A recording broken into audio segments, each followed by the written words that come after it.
I made myself a small cup of coffee, got myself a bottle of water, and a nice big old cup of diabetes, aka soda, more specifically 7-Up, because I don't have any RC at the moment. When was the last time I had an RC? It was last week. Whatever, never mind.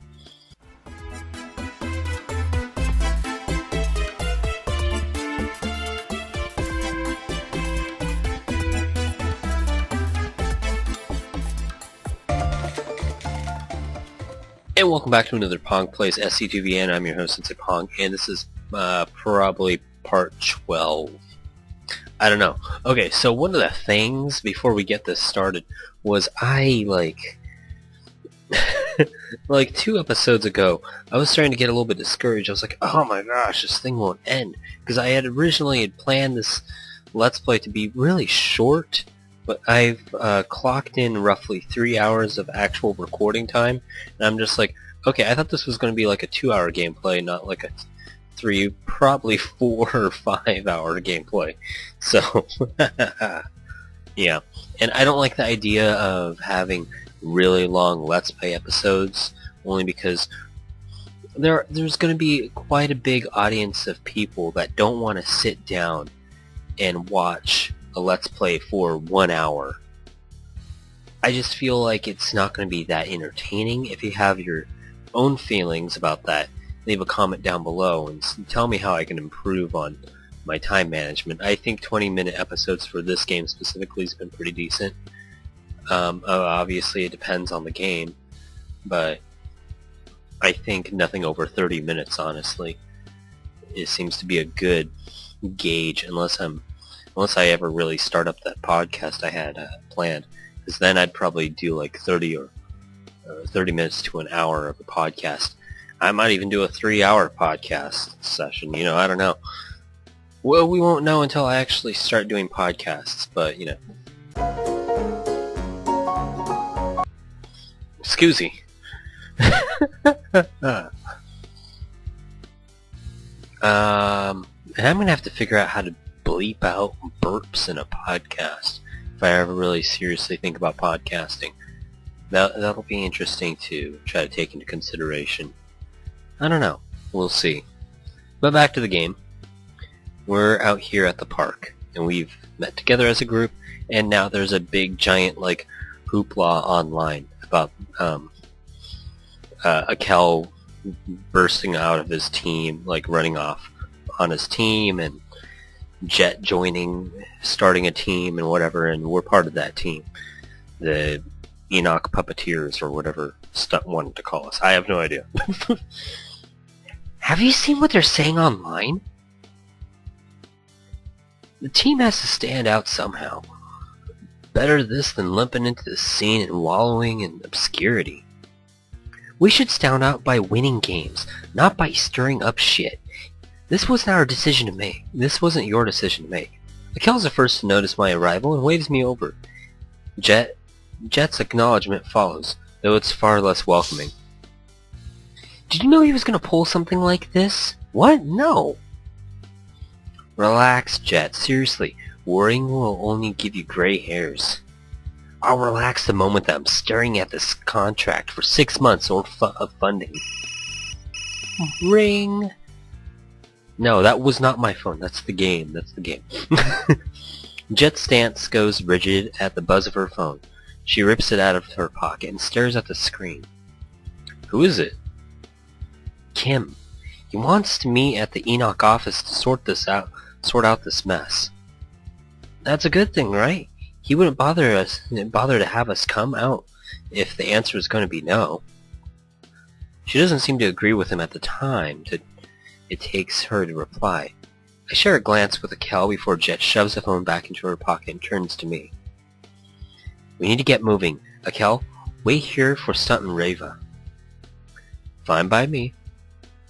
Akel takes in a deep breath and returns to his bench, no doubt happy to relax while someone else handles the stress of the meeting. Okay, hold on. Before I say anything, I wasn't it's not a bad thing that this game is so long. I appreciate long more content in the game. and honestly, I didn't. But the thing was, I had like other Let's Plays planned, and I was just like, okay, I've got like 2 big projects coming in December. All right, let's do this. I was gonna pull on some good subscriber counts and be really entertaining. And I was like, this was supposed to be the tail end of November.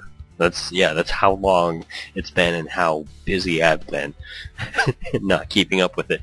And then it was one of those things where, okay, I'll just tell you. If you don't know, I've probably mentioned this more than once. I know I have. I was planning to do Asagao Academy Normal Boots Club as a visual novel Let's Play.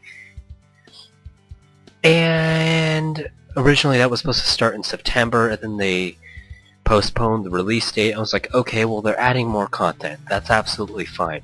More content, the better for that sort of gameplay. And the projected release date was December. And then they realized, okay, well, this is actually going to take us quite a bit longer, and there's a lot more stuff we want to put in now. So they didn't say anything for quite some time, for like 2 weeks into December. I was like all like giddy and waiting for it. I was like from like December 1st until like December 15th when they finally announced it. They didn't announce it on their Steam, they didn't announce it on their YouTube channel or whatever. I was actually the one that posted an update on their Steam after like 2 days of not them posting an update, but whatever. The game is being released on Valentine's Day next year, so 2016. So, well, got another 2 months of trying to figure out what I'm gonna do. I've got ideas. Don't worry. I've got actually some pretty cool ideas, and one subscriber's been kind of wanting me to do, you know, a certain game. I won't say what it is, but due to some money issues, I haven't actually gotten the $12 to get it. Yeah, I'm really running on duct tape over here. I'm not kidding on that. But that's going to happen at least within the next 2 weeks, maybe a week. So if you're watching this, you know what I'm talking about. That's going to be starting up pretty soon, if not by the end of this week.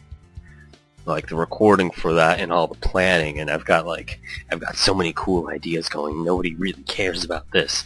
They want to see the game. It's just, you've got like two, I don't know if you can call this anime, but 2 anime characters staring at you. One glaring, the other kind of creepily smiling, a slightly open smile. Oh, anyways, that might get cut out. I don't know. I say it, but it probably won't, because I suppose it's YouTube, my channel news. I suppose news on my channel. I don't know. Either way, Akel takes in a deep breath and reaches right over. I have a some of the stress for the meeting. I'm coming with you? I'm not enough of a jerk to leave Stunt and Reeve alone at the park for an hour, but I needed someone at my back. When you put it that way, alright. And come on, it's not that far. Without a moment to spare, Jet storms off. Akel offers me a leisurely wave as I hurry after her. Da-da-do-da. Let me just do the talking, but let me do most of the talking, but chime in if it makes sense. Alright. Nervous? No. Don't lie to me. I'm nervous. It's fine to be nervous. I'm fine. When the elevator door opens, a well-dressed Enoch employee greets us with a smile and gestures down the hall. I don't remember what they sell in, because Enoch is a book from the Apocrypha. Well, it's technically not the Apocrypha, but anybody that knows their theology knows what I'm talking about. So, kind of a weird choice of names there. But interesting book if you're into that kind of stuff. But, anywho, Secretary. Mr. Kim has been anticipating your arrival. This way, please. Enoch. I followed... Oh, it's this guy. I followed Jet through a typical corporate office. Inside a table seats Mr. Kim, his attention set on a laptop. He glances past the screen to acknowledge us with a beckon forward. Jet, Mach, please sit. We take out... Wait, hold on. Was this Mr. Kim? No, it wasn't. We take our seats up opposite of him. The secretary closes the boardroom's door, leaving the three of us on our own. After a few more taps on his laptop screen, Mr. Kim turns the computer towards us and gestures sharply to it. What is this? On display is the comment section of a popular Korean esports news site. Line after line portrays Jet Nakel as shady and unskilled, and I thought that the English sites were bad. Before I can read another comment, Mr. Kim forces the laptop shut with a grimace. When I spoke of my interest to sponsor your team with the board, we were hesitant to take the risk, with my assurance that the investment would be worth it in the end. Given the recent developments, I'll simply have to retract my recommendation and take the hit to my reputation. Your team has become a liability without having played a single game. He rests a finger on his brow, expression fraught. This is worse than Jet and I planned for. Do you have anything to say? This wasn't the reaction we were hoping for, but it shows that people were paying attention to us. Not all attention is created equal. What is most important is that the Enoch team has a large number of supporters, not slack-jawed or passive observers, fans that are invested in the team's victory. You'll immediately have 5 people invested in the Enoch squad if you sign us. Through narrowed eyes, Mr. Kim shifts his eyes in my direction. Mach, I should say that you are a large part of the doubt plaguing a possible sponsorship deal. I blink once, taken aback. Me? Are you truly surprised? Your ability is completely unproven, while Akel and Jet may have their integrity questioned. It's you whom the fans mock. If our fan base doesn't have faith in your ability to win games, then of what use are you? What? I'm a good player. I just need time to prove it. Time that you haven't earned. I hear myself tripping over the next protest. Right then, Jet cuts in. Mr. Kim, there must be something we can do. Akel and I are high profile. Even with a rocky start, we both have loyal fans that will follow us to a new team. That may be so, but the public perception of Mach remains an issue. Is it worth the trouble of keeping him on when your reputation has been compromised? He links his finger together and glances between the two of us, awaiting an answer.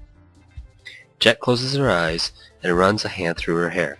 She takes a long moment to decide on what to say next, much to Mr. Kim's interest. We could arrange something to fix that. Oh, elaborate. A show match. The perfect chance to showcase Mach's ability to compete.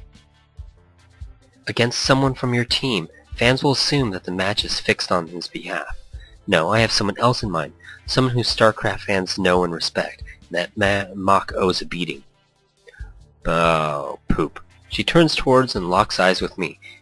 Is she talking about a show match with Bolt? I mean, you're not allowed to turn this down. I wasn't planning on it. Just, how are you going to get him to agree? I know Bolt well. He'll jump at the chance to publicly humiliate someone he doesn't like.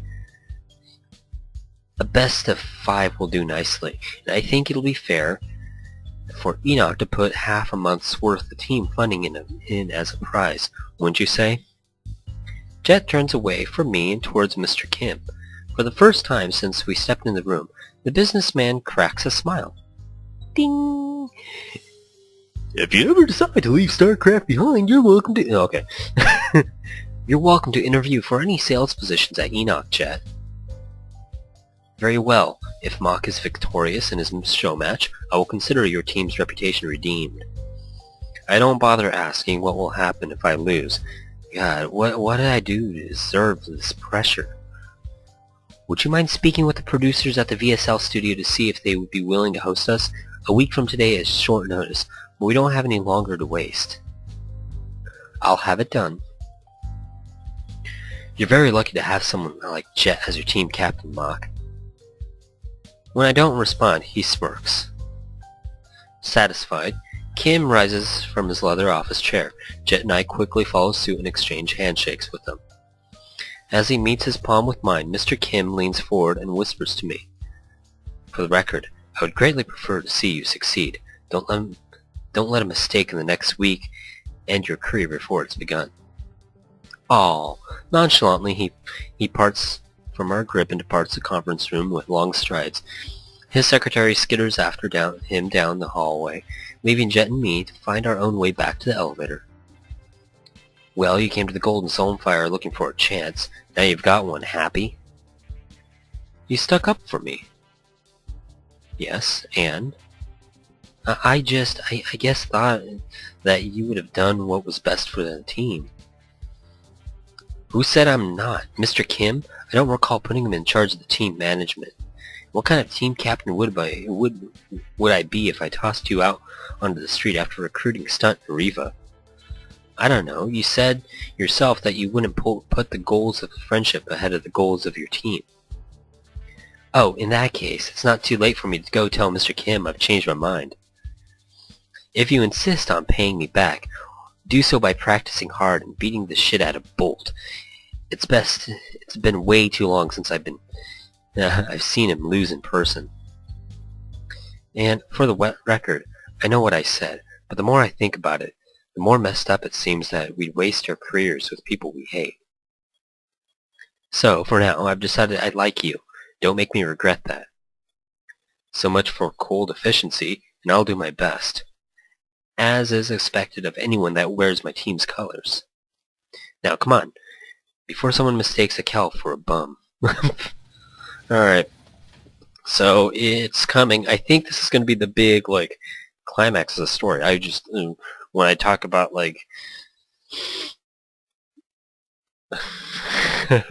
stuff, not sure how long this series is going to be. It seems like we've got a climax coming. Just before the elevator door closes, Mr. Kim turns the corner of his office and watches us go. Alright, so it really just depends. I would think, unless this is more of a kinetic novel where your choices don't exactly matter, if I make a stupid decision, I've lost the game.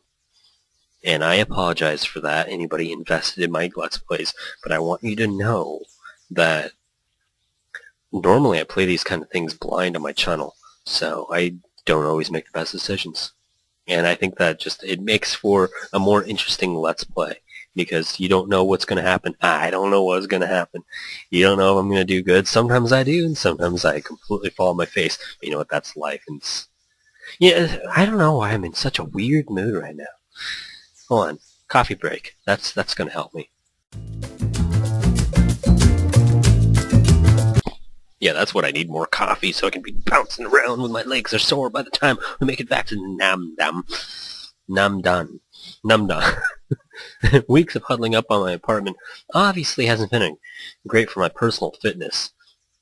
I would have thought otherwise. I catch sight of Stunt and his wild hair.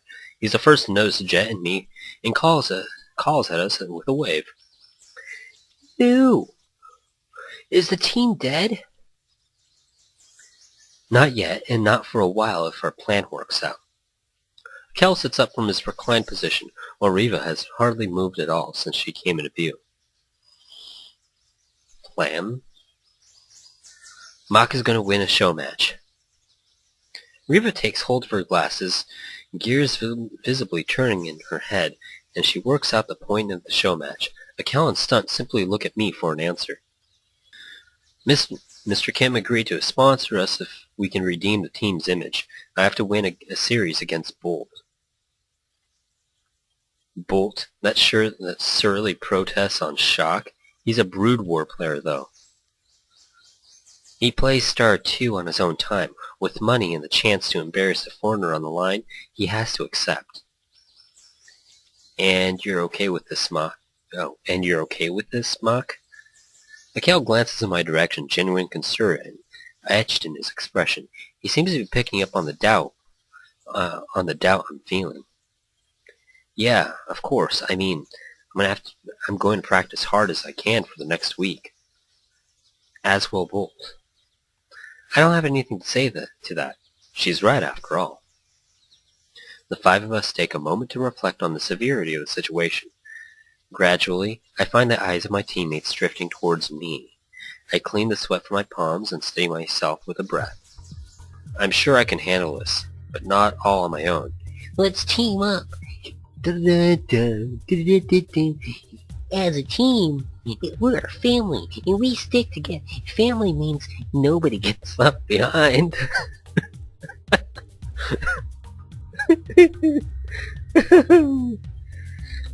Oh, if you know that quote, leave a comment down below. Family means nobody gets left behind. Obviously, listen, if he's a protest, I'm gonna grind out endless games. You and me, Mock.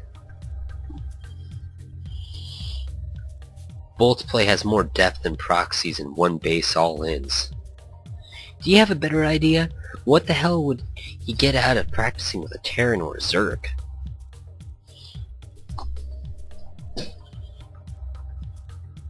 Stunt pulls out his phone and dons a stubborn expression. Jet rolls her eyes and glances past him.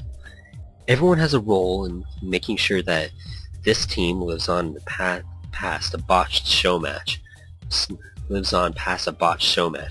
Stunt may...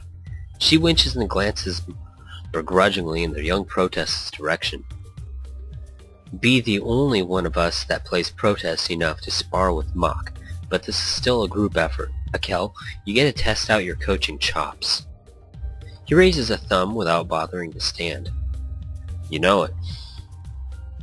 Riva, work on Mock on openings and strategies, and I'll see what I can do with get my hands on a few Bolt's replays. Affirmative. We don't have any time to waste. Bolt's going to be preparing for this match with a KPGA regiment.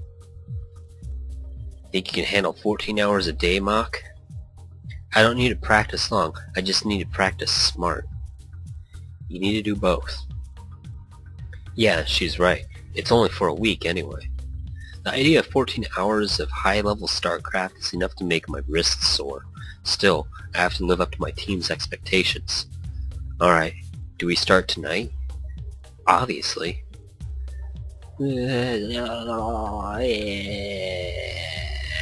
Jet's stare is enough to get him to spit it out. I kinda, maybe, sorta promised my mom that I'd make up all the chores I've been skipping out on our PC bang. Look, I thought the team was definitely over, okay?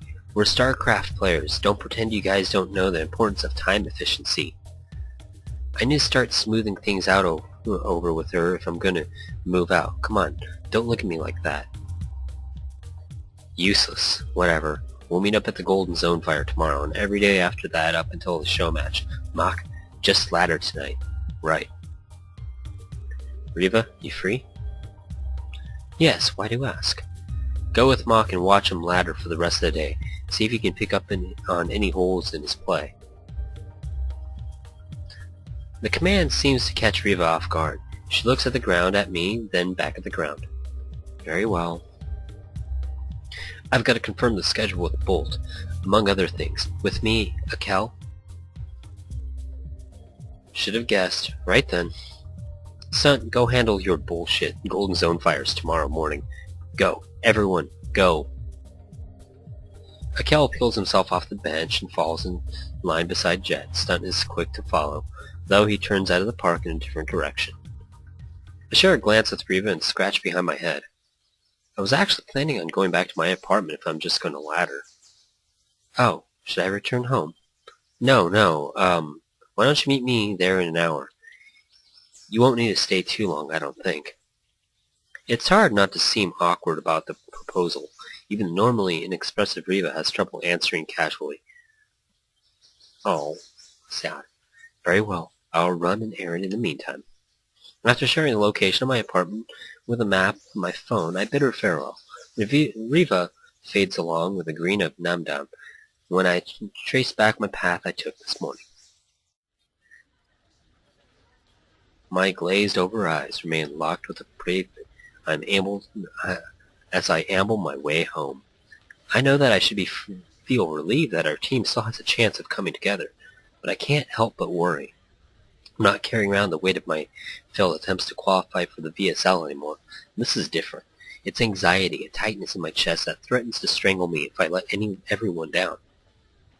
I don't know what I expected. It's not going to get easier from here anyway. Every week in team league, there'll be a chance to cost my team a loss. More than anything else, I'm frustrated by Mr. Kim's doubt. It's one thing for my friends and parents to misunderstand me, but Mr. Kim made an informed judgment that I'm not worth the trouble. I jam my fists into my pockets and exhale deeply. If I ever doubted that esports was brutal, I don't any longer. Short as the walk is, I don't find my nerves calming as I settle into my pace. A pack of energy drinks might help me douse my angst, so I decided to cut a detour that'll take me past Gomart. I should probably pick something for Riva too.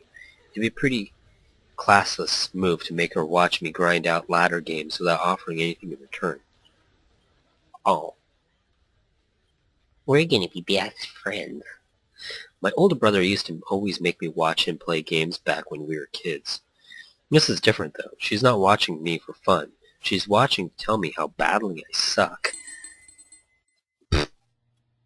I brushed past another customer on my way into Gomart and glanced towards the register.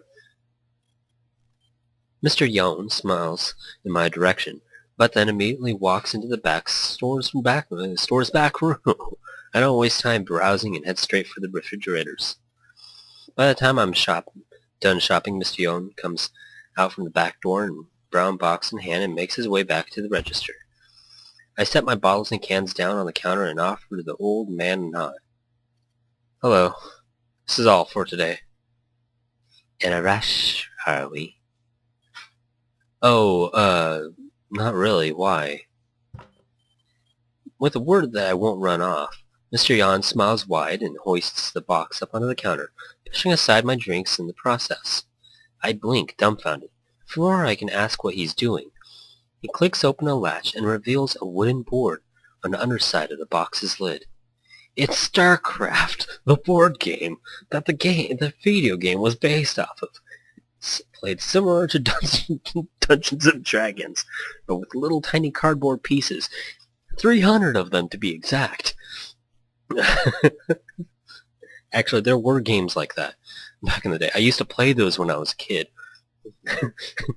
If anybody, leave a comment down below if anybody has. This is the second or third time I've mentioned Avalon Hill strategy board game. So if anybody is familiar with those like really old school Avalon Hill type board games, there are a few other board game companies I can't remember off the top of my head, but Avalon Hill is the one that comes to mind. But they'd always be like these big like boards, maybe a little bit bigger than Axis and Allies, if anybody knows that game, which is about the same size as Risk.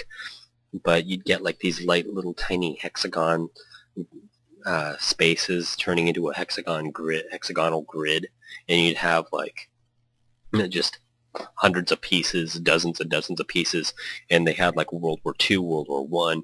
I used to love playing this one Gulf War game, and either play as Iraq or Iran or Saudi Arabia or the United States and all that. And the real impressive one was the Lord of the Rings ones. Those were pretty crazy because you can get like a massive like army of Mordor and get Gondor and the Riders of Rohan and the elves and all sorts of stuff, and have special little character pieces. I'm going way off topic now. Anyways, that was a joke spurred on a tangent. That's probably not new. He flips the lid, flips it up, and sets the box between us in place where a customer might expect to have their groceries rung up. A cloth sack rests beside the game board, the contents of which clack against one another on the counter. He pulls an object out of the bag and shows it to me.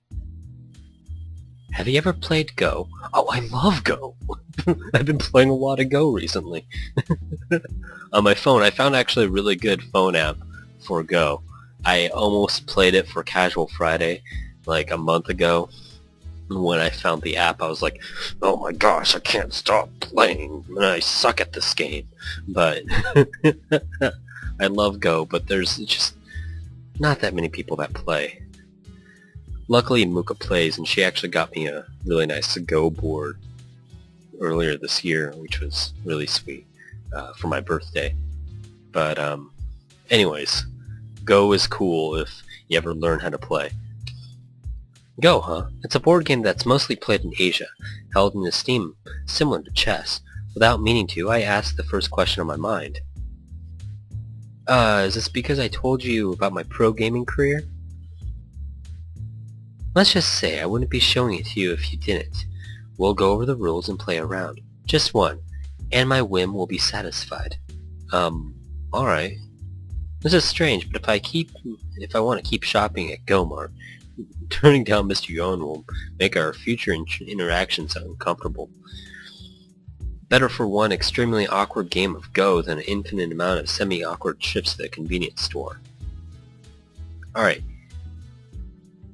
I would assume, okay, in real life, if Mr. Yon has played a lot of Go, he'd probably beat me in real life, but luckily I know my Go strategy, so hopefully the AI has a small chance of beating it. I don't know. We'll see how this plays out. I know my Go strategy better than I know my StarCraft strategy. Mr. Yon pours the content. I know my chess strategy better than I know my Go strategy, which I know better than my StarCraft strategy. And I know my checkers strategy better than chess, better than... Well, actually, no, I don't know about checkers. Like, if... It's funny, a lot of people make fun of checkers as a strategy game, and that's usually chess players, because they see it as just a casual pastime game because it's so easy to learn. But it's like Go, it's so easy to learn, but there's actually a truly advanced strategy to checkers, and like it becomes incredibly like mechanical, and you have to like follow very strict patterns.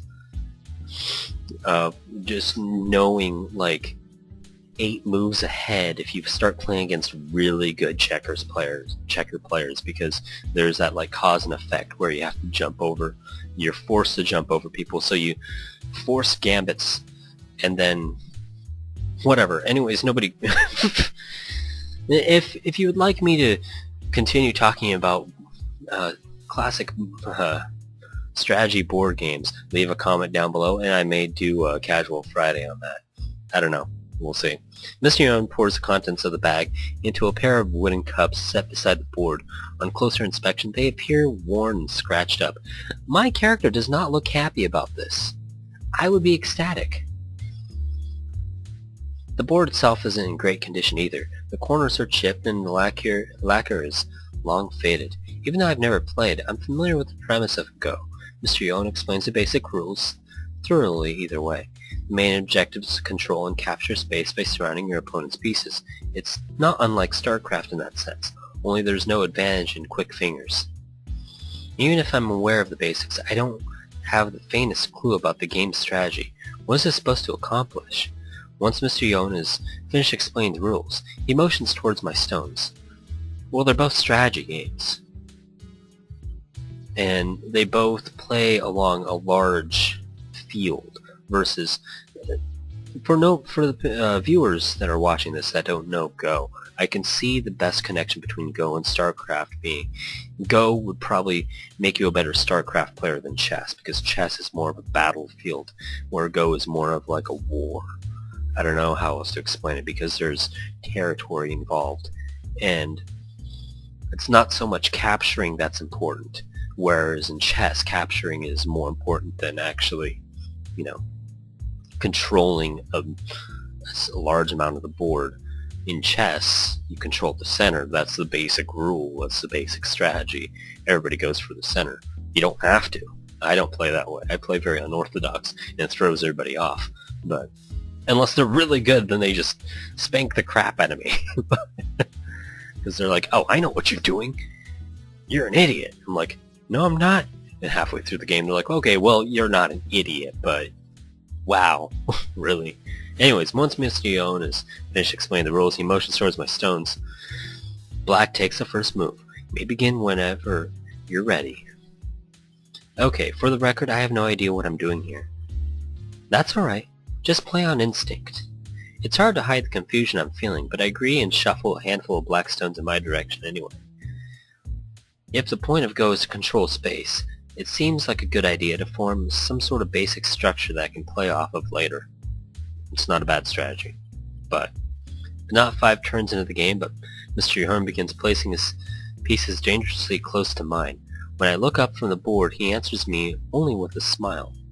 Soon he begins capturing my stones with relentless efficiency, never allowing me to challenge his position, when I'm so focused on protecting my own. I fight back to defend my territory, but the clerk's plans is always a step ahead. I fix the board with an intense stare, certain that I can somehow unlock the intricacies of Go by demanding it of myself.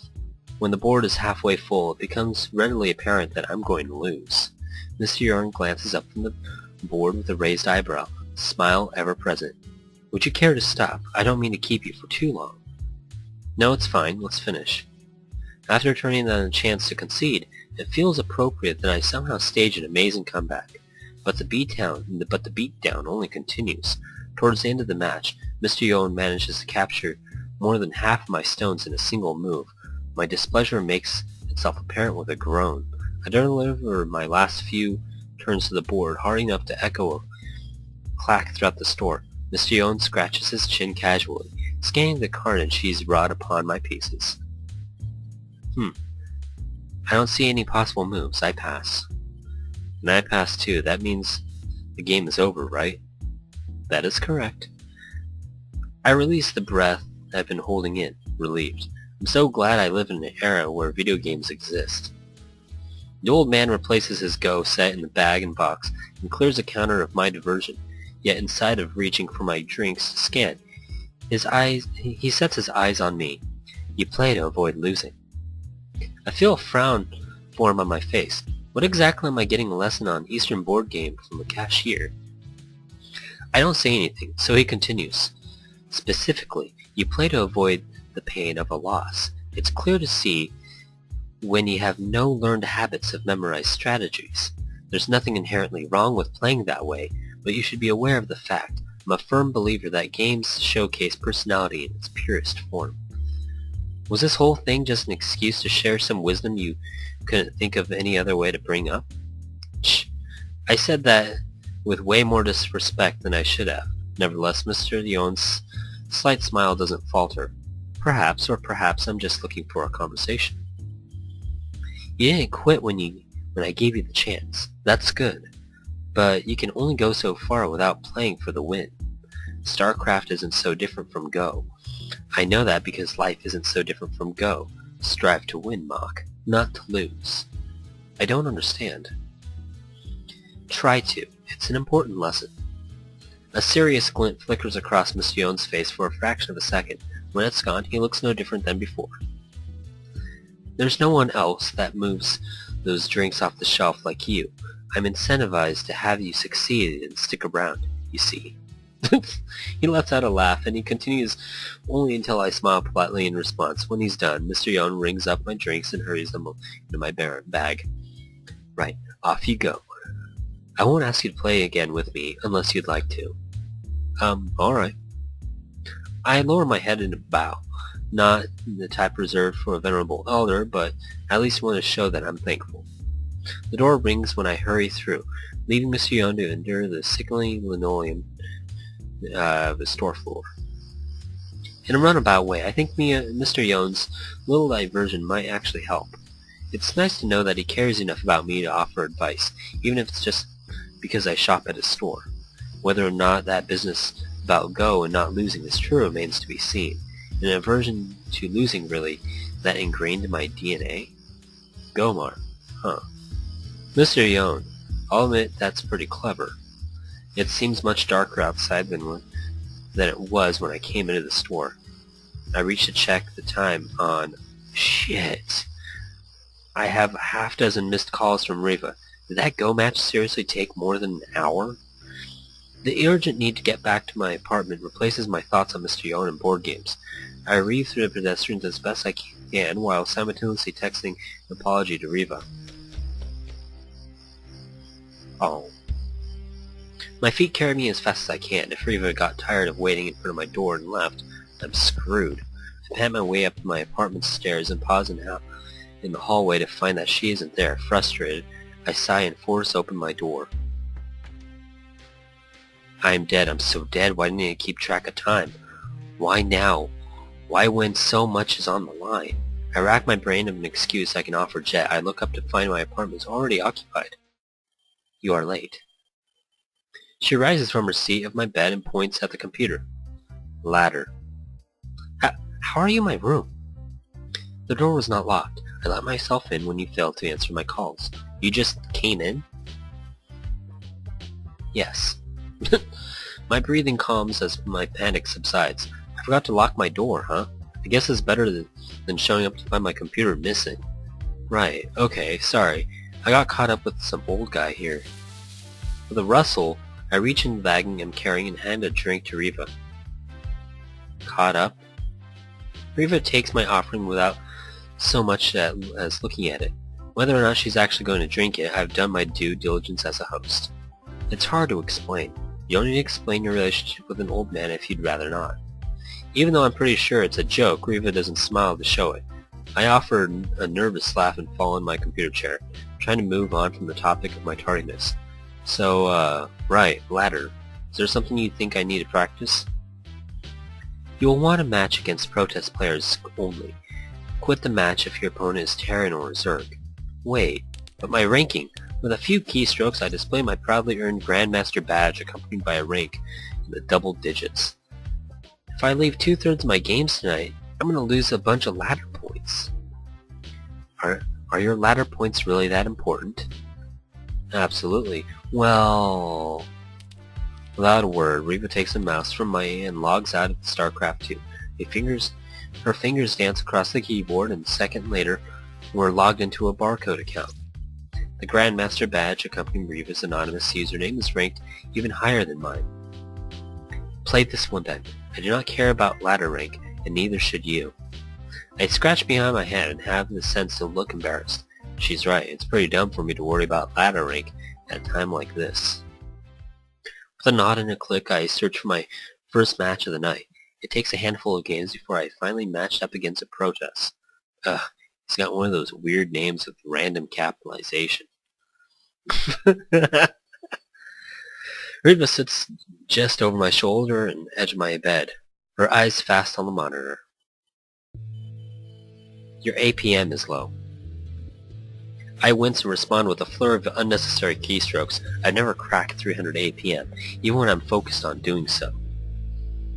A minute or two passes without comment, though it's hard to tell whether or not that she thinks I'm playing well. Your engineering bays are late. Are they? They are, damn it. I whip my mouse hard, box a pair of SCVs, and slam down 2 delayed structures. I check my army composition and scan and decide I'm ready to challenge him. Delayed upgrades or no, I manage to keep close enough eye on my opponent's tech that I have a massive swell of Vikings by the time this Colossus comes into play.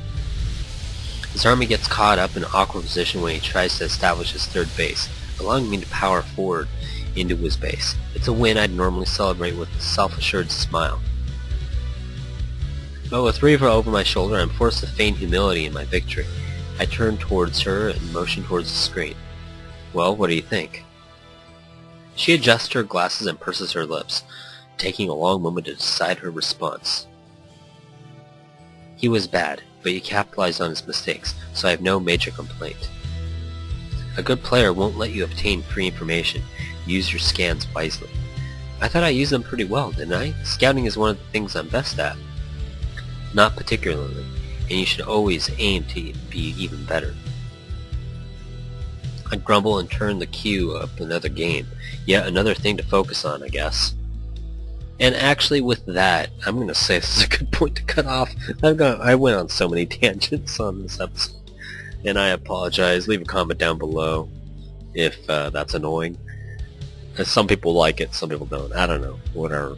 It's probably going to happen anyways, regardless of what you say.